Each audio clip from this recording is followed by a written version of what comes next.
The date, the 25th of October, 1962. On this day, the US ambassador to the UN showed photos proving that there were Soviet nuclear missiles present on Cuba.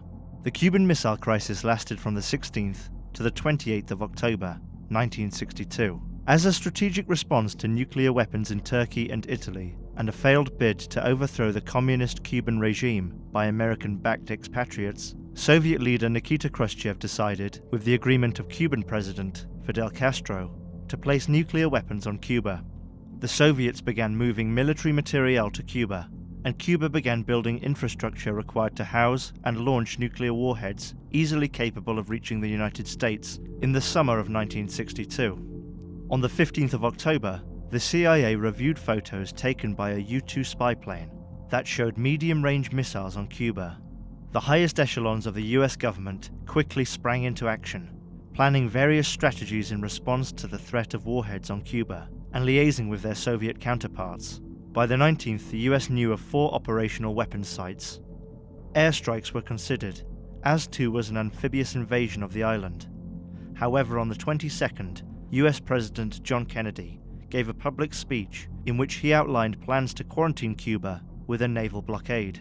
US armed forces were placed on Defcon 3, with the Strategic Air Command placed on Defcon 2, the term used for a state of readiness for full commitment and nuclear war. On the 25th of October, the US ambassador to the UN, Adlai Stevenson, confronted his Soviet counterpart, Valerian Zorin, forcing Zorin to imply that there were no nuclear weapons on Cuba, which Stevenson immediately discredited by showing the Council U-2 photographs of weapon sites. This put immense pressure on the USSR and proved to the world that there was a real potential threat from Cuba, but the crisis continued.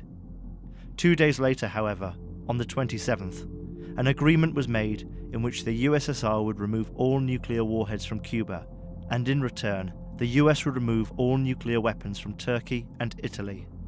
The deal was, however, made in secret, so although strategically advantageous for the Soviets, Khrushchev was perceived as having failed in his original intent, and was replaced 2 years later. The episode is perhaps the closest the world has ever come to some form of nuclear war. Everything becomes history. Until next time, goodbye.